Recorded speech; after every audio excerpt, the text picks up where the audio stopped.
بالله من الشيطان الرجيم بسم الله الرحمن الرحيم إلا الذين آمنوا وعملوا الصالحات فلهم أجر غير ممنون فما يكذبك بعد بالدين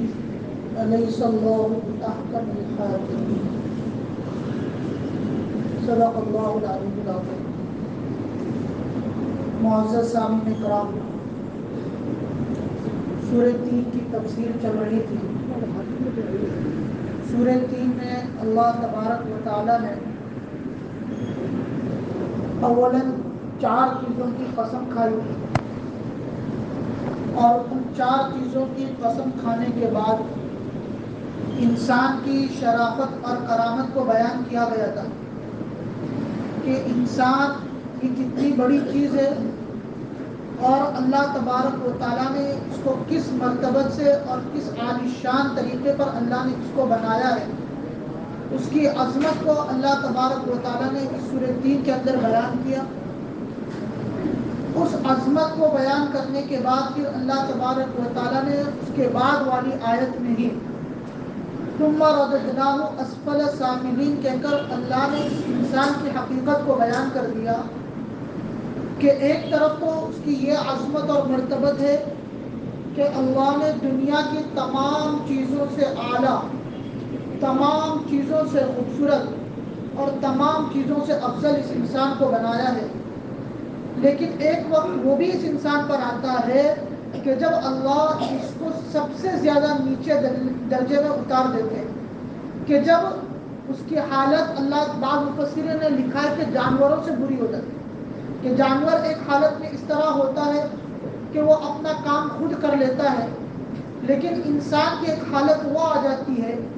کہ جب وہ اپنے کام کرنے پر قادر نہیں ہوتا ہے، اپنی ہر چیز کے لیے وہ دوسرے کا محتاج ہو جاتا ہے. اس کی بیماری کی حالت ہو یا بڑھاپے میں جب وہ کمزور ہو جاتا ہے، ضعیف ہو جاتا ہے، اس کی ہڈیاں اس کا ساتھ دینا چھوڑ دیتی ہے، ہاتھ پاؤں کام کرنا چھوڑ دیتے ہیں، تو انسان دوسروں کے سہارے پر ہو جاتا ہے. تو اللہ تبارک و تعالیٰ نے ان 2 چیزوں کو بیان کرنا ہے. اس کے بعد جو آج آیتیں پڑھی گئی ہیں، اللہ تبارک و تعالیٰ نے ان آیتوں میں اسی کی تفسیر بیان کی ہے کہ اِلَّا الَّذِينَ آمَنُوا وَعَمِلُوا الصَّالِحَاتِ. پہلے اتنا جملہ بیان کیا کہ مگر وہ لوگ جو ایمان لیا ہے، اللہ پر یقین رکھا، حضور پاک صلی اللہ علیہ وسلم کو، جناب نبی کریم صلی اللہ علیہ وسلم کو اللہ کا آخری پیغمبر جانا اور اللہ کے تمام احکامات پر دل و جان سے عمل کر لیا اور نیک کام کرتے رہے اس دنیا میں رہ کر. تو مفسرین نے لکھا ہے کہ یہاں پر 2 مطلب لکھے ہیں. پہلا تو مطلب یہ لکھا ہے کہ اللہ تبارک و تعالیٰ نے اس کو بیان کیا ہے عام لوگوں کے ساتھ کہ مومنین میں سے اللہ تبارک و تعالیٰ نے جو لوگ ایمان لیا اور اچھے اعمال کر لیے، تو ان کے لیے اللہ تبارک و تعالیٰ کی یہاں وہی عظمت اور وہی مرتبت اس انسان کی باقی رہتی ہے جو پہلے اس کی بیان کی گئی. اور بعض مفسرین نے لکھا ہے کہ اس سے اللہ تبارک و تعالیٰ نے غیر ایمان والوں کو نکال دیا ہے کہ جو ایمان نہیں لائے ہیں اور جو ایمان کے اندر داخل نہیں ہوئے، تو اللہ ان کی حالت اسفل سافلین کر دیتے ہیں کہ ان کو نیچے سے نیچے درجے میں اللہ اتار دیتے ہیں. مگر جو ایمان لیا اور اچھے اعمال کیا، اللہ تبارک و تعالیٰ ان کے ساتھ وہ مرتبہ، اور اللہ تبارک و تعالیٰ کے وہاں ان کا وہ مرتبہ نہیں ہوتا ہے. دوسری تفسیر یہ بیان کی گئی ہے کہ وہ لوگ جو ایمان لیا اور اچھے اعمال کیے، تو مومنین میں بھی وہ حالت ہو جاتی ہے کہ وہ بھی کمزور اور بڑھاپے کی حالت کو پہنچ جاتے ہیں، بیماری ان کو بھی لاحق ہوتی ہے، ان کے بھی ہاتھ پاؤں کام کرنا چھوڑ دیتے ہیں، اور وہ بھی اس درجے پر آ کر رک جاتے ہیں کہ وہ دوسرے کے محتاج ہو کر رہ جاتے ہیں. لیکن یہ صرف دنیاوی زندگی میں ان کو یہ پریشانی لاحق ہوتی ہے.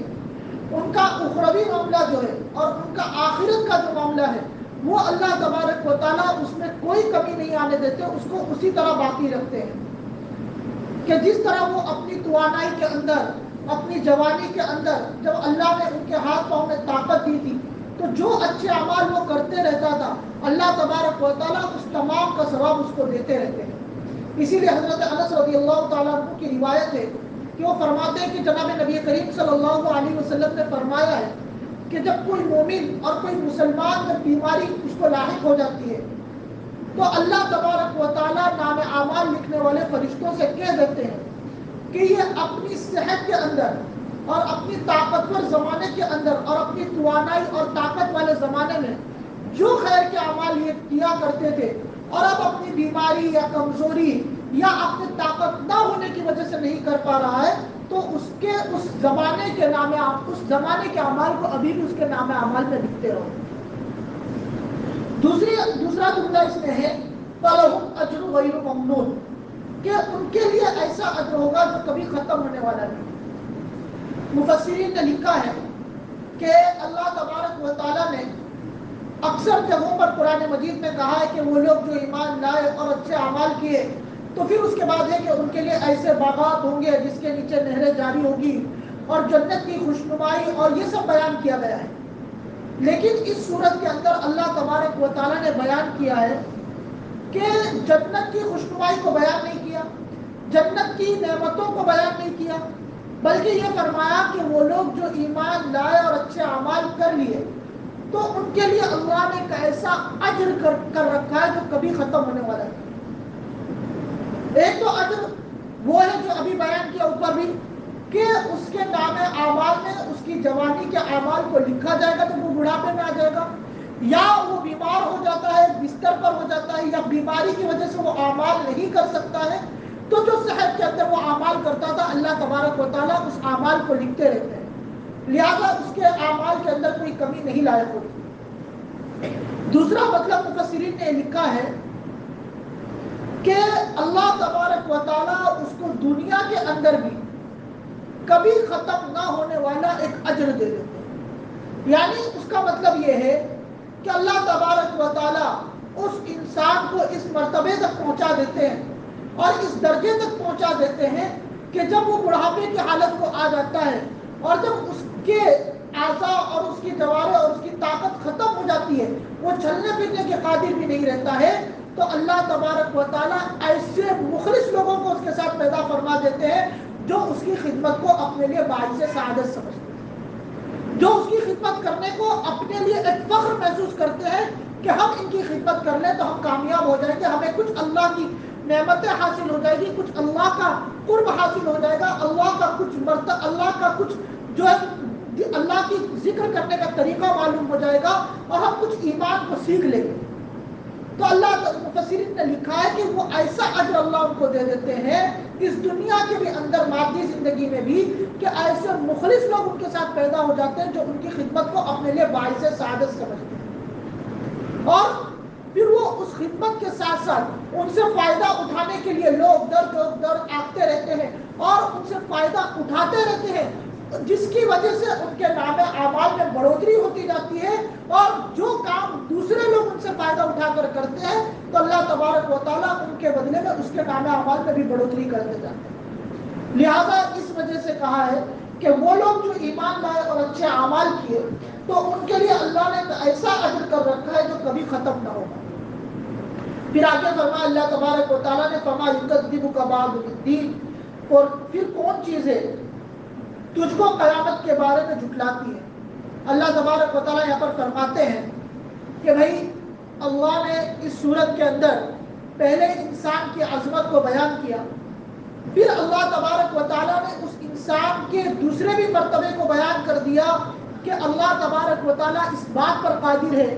کہ ایک ہی انسان کو طاقت اور توانائی دیتے ہیں, اس کو صحت دیتے ہیں, اس کے اندر طاقت اور اتنی طاقت پیدا کر دیتے ہیں کہ وہ اپنا ہر کام کر سکتا ہے, پھر اس کو بدل کر ایک زمانہ ایسا اللہ اس پر لے آتے ہیں, چاہے وہ بیماری کا ہو یا بڑھاپے کا ہو, اس کی کمزوری کا ہو, کہ وہ اپنی کسی چیز پر قادر نہیں ہوتا ہے, ہر چیز کے لیے دوسرے کا محتاج بن جاتا ہے. اللہ تبارک و تعالیٰ یہاں پر ہر ایک بندے کو مخاطب کر کے کہہ رہے کہ جب تم نے اس چیز کو پہچان لیا تو اب ایسی کون سی چیز ہے کہ تم اس بات کو جھٹلاتے ہو کہ قیامت کا دن نہیں آئے گا. قیامت کے دن کو کیوں جھٹلاتے ہو؟ وہ اللہ جو اس چیز پر قادر ہے کہ وہ اس چیز پر قادر نہیں ہے کہ ایک انسان کو زندہ کرے اور زندہ کرے دوبارہ اس کو پھر موت دے دے اور موت دینے کے بعد دوبارہ اس کو آخرت کے عالم میں اٹھائے. اور اس کا حساب و کتاب ہے۔ اسی کو اللہ تبارک و تعالیٰ نے فرمایا فما یکذبک بعد بالدین، پھر کون چیز تجھ کو قیامت کے بارے میں منکر بنا رہی ہے، یعنی تجھ کو جھٹلانے کے لیے آمدہ کر رہی ہے۔ الیس اللہ باحکم الحاکمین، کیا اللہ تعالیٰ سب حاکموں سے بڑھ کر حاکم نہیں ہے؟ یہاں پر ایک مسئلہ یہ ہے کہ حضرت ابو ہریرہ رضی اللہ تعالیٰ عنہ کی ایک روایت ہے، وہ فرماتے ہیں کہ جو شخص بھی سورہ 3 کی تلاوت کرے اور جب اس آیت پر پہنچے کہ الیس اللہ باحکم الحاکمین، کہ کیا اللہ کے علاوہ اللہ جو سب سے بڑا حاکم ہے اور اس سے بڑا کوئی حاکم نہیں ہے، تو اس کے بعد بلا وانا علی ذلک من الشاہدین، یہ ایک جملہ ہے،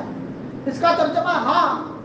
بلا مانے ہاں، وانا علی ذلک من الشاہدین، کہ میں بھی اس بات پر گواہی دیتا ہوں کہ اللہ سے بڑھ کر کوئی حاکم اس دنیا میں نہیں ہے،